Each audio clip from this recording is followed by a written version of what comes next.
to my pain. You're being a Karen. I'm talking I'm not a Karen, to the pain. I'm not a Karen, and I'm not going to cancel you, and I'm not going to uncensor you. I'm simply going to challenge you on what you're saying.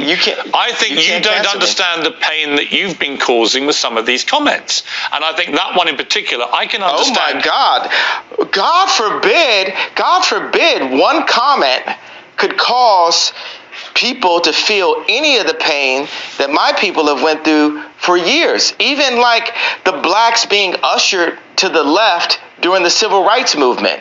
No one has cared about black people. All right. No one is. Let me say, I agree that the racism against black people has been utterly deplorable, shameful, unacceptable, and thank God the world is beginning to move to a better place about the way it has treated black people like you. However, one form of racism doesn't justify. It's almost in a better place. Well, one form of racism doesn't justify another. It's not a better place. I'm not cutting you off. I'm finishing my sentence. You can respond.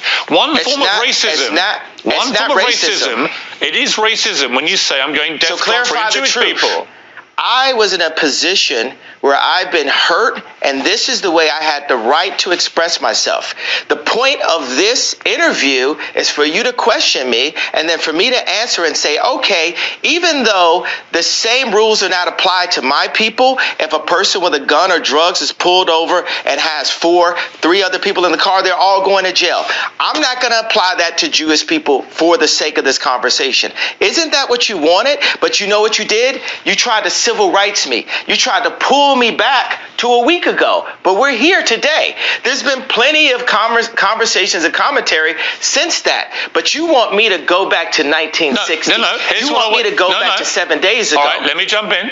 Here's what I want you to do. I want you to reflect. Okay, so have we grown? Have we grown? Here's how we grow. Yeah, here's how we grow. I want you to reflect. No, have we grown? Have we grown? You're not in charge of my growth. You're not in charge of my growth, Chris. Okay, let me phrase it like this. I'm about to suggest to you how you may grow if you choose to grow this way. And you can ignore me. You can ignore me. Piers, how much money are you worth? Not as much as you, sadly. Exactly. So take my advice. Maybe you'll get richer. I would love to take your business advice. Why would I listen to you? Well, why don't you hear what my advice is and then work out if I'm wrong? Can we do that deal? Well, the thing is, you haven't given me any credit or a moment of reflection for the comparison that I made, the brilliant, if I do say so myself, comparison that I made to the cops pulling over one black person and locking everyone up. I understand what you're saying. And my tweet having issues. Wait a second, I wasn't done with the sentence.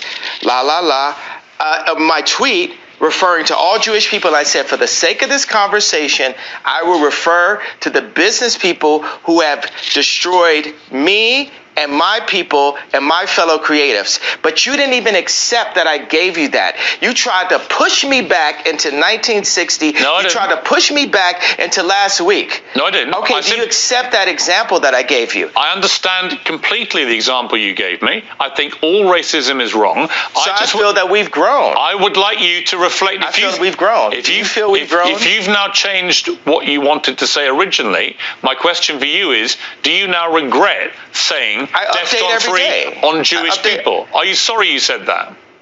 No. I think it matters. You should be. Absolutely not. You know, I will say I'm sorry for the people that I hurt with the DEFCON, the confusion that I call. I feel like I cause hurt and confusion. And I'm sorry for the families of the people that had nothing to do with the trauma that I had been through, and that I use my platform where you say hurt people, and I was hurt. It's an uncensored interview. You said something which you've now wished you hadn't said, and you've apologized. I actually think that says a lot about you, right? That shows you've got that ability to be self-aware, to understand when you cross a line. I think someone like you, with all your energy and creativity and your passion, you're going to say stuff. The way that you talk constantly and in such an extraordinary manner, you're going to trip up. You're going to say things the wrong way. I don't think there's anything wrong in when you do that, doing what you just did and saying, look, I'm sorry, I crossed a line, I apologize.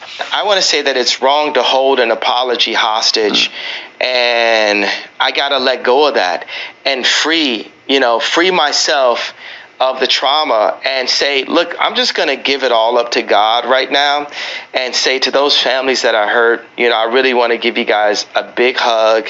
And I want to, I say, I'm sorry for hurting you with my comments. And I want to word it in not in like a political way, but in a presidential way, which means what I knew a president to be when I was growing up.